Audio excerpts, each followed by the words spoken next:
तो कुछ क्या ये मुश्किल होता है एक मुख्यमंत्री के तौर पर ये निर्णय लेना कि जहाँ पर बढ़ती हुई आबादी, बढ़ते हुए आबादी के प्रेशर उन संसाधनों पर टूरिस्टों की संख्या क्या नियंत्रित की जाए, नहीं की जाए, एक ऐसा प्रदेश और कुछ ऐसे शहर वहाँ पर जो अधिकांश पर्यटन पर ही मुख्य तौर पर, आर्थिक तौर पर निर्भर हों।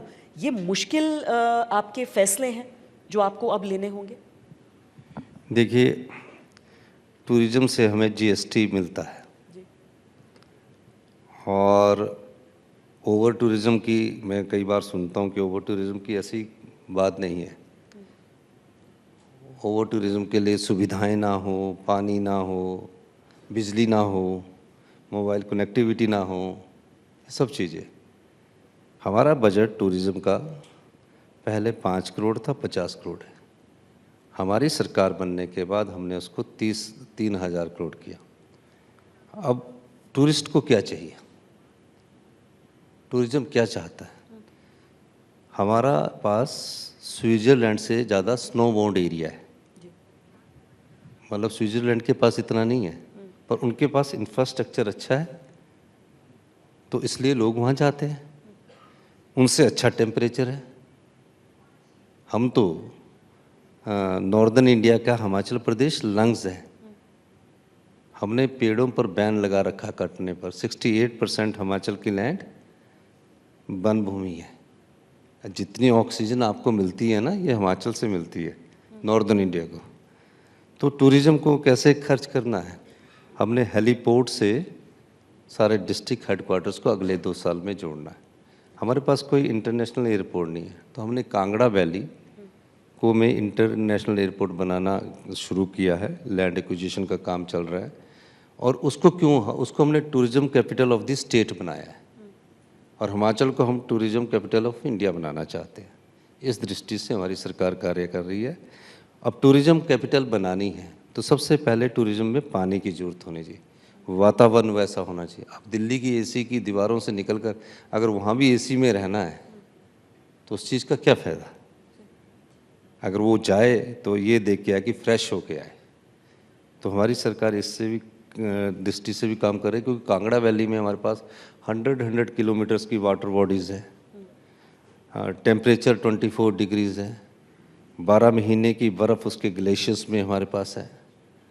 तो अगर अच्छा एयरपोर्ट होगा तो अभी काफ़ी लोग वहाँ इन्वेस्ट भी कर रहे हैं, तो हम वहाँ टूरिज़्म को डेवलप करेंगे। शिमला ब्रिटिशर्स काल से राजधानी रहा है तो वो वैसे ही डेवलप है, मनाली वैसे ही डेवलप है। तो हमारे नए स्पॉट्स बहुत हैं। अब क्या होता है कि सिटी की टूरिज़्म में जाना चाहते हैं लोग।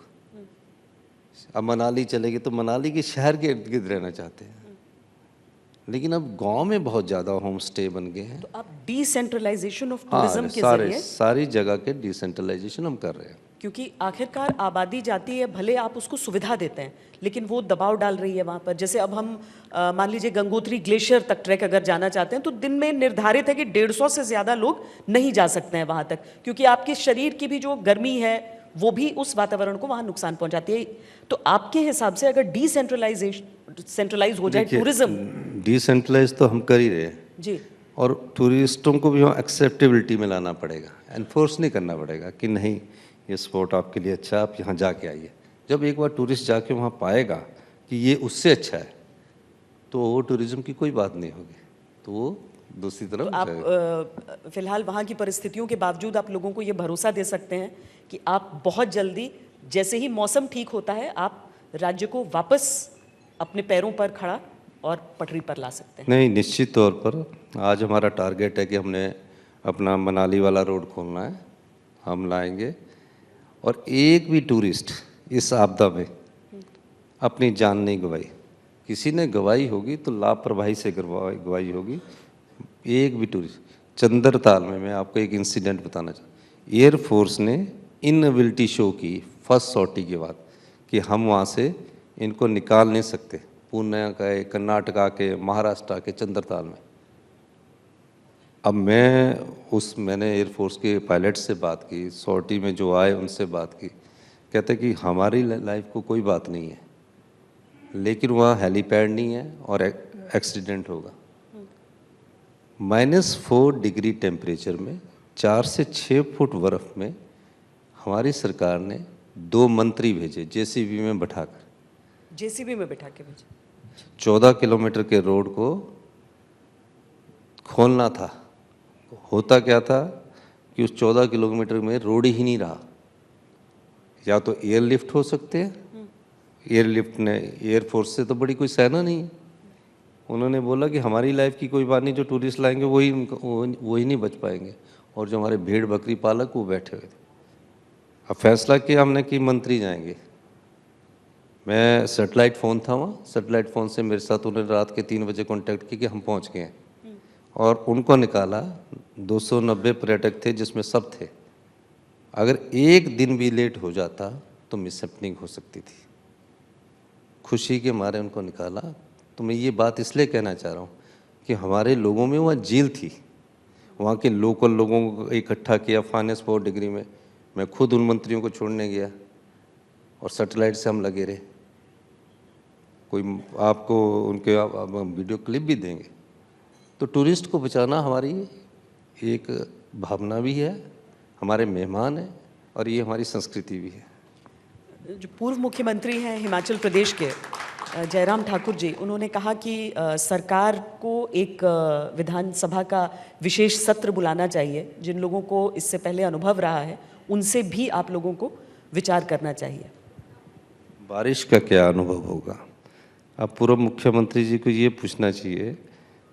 वैसे आपने सवाल किया, मैं अभी राजनीति नहीं करना चाहता, पर आपने का सवाल का जवाब देना मेरा दायित्व है। उन्होंने ये सुझाव दिया है। उन्होंने सुझाव दिया विधानसभा सत्र होता है, पूरा प्रशासनिक अमला विधानसभा सत्र की तैयारी में लग जाएगा, पूरी पुलिस विधानसभा सत्र की तैयारी में लग जाएगी। अब लोगों को बचाए, लोगों के लिए पानी की सुविधा दें, वो तो सब हमारे क्वेश्चन के आंसर देते रहेंगे। तो सबसे पहले आपदा से जो पीड़ित लोग हैं उनको बचाना है। विधानसभा सत्र तो होना ही है, 10 दिन बाद हो जाएगा। अब क्या डीसी से सवाल पूछना, डीसी को सड़क पर खड़ा होना है, एसपी को सड़क पर खड़ा होना है। लैंडस्लाइड्स हो रहे हैं, पुलिस की हर जगह ड्यूटी लगानी है कि यहाँ 4 पुलिसकर्मी लगे। छोटा सा स्टेट है, 75 लाख की हमारी आबादी है, कितना बांटेंगे? तो उन्हें ये सवाल करना, विधानसभा सत्र होगा, विधानसभा सत्र में कोई कमी नहीं रहेगी, लेकिन इस समय आपदा से जो प्रभावित लोग हैं उनको बचाने का हमारा दायित्व है। विधानसभा में तो आपने राजनीति करनी, हमने राजनीति करनी, आपने हमको बोलना दोषी, हमने आपको बोलना, वो होता रहेगा। लेकिन प्रशासनिक और पुलिस कर्मियों को इस समय अपना कर्तव्य करने दीजिए, उसके बाद विधानसभा सत्र भी बुलाएंगे, कोई इसमें दो राय नहीं। सर, जब लोग इस तरह की आपदा से प्रभावित होते हैं, बहुत सारी बातें आपस में भी होती हैं, सबकी अपनी अपनी थ्योरी होती है। कोई कहता है कि ये 4 लेन हाईवे बन गया उस वजह से हो रहा है, कोई कहता है कि अनियंत्रित विकास हो रहा है, कोई कहता है बाहर से लोग आकर बस जा रहे हैं।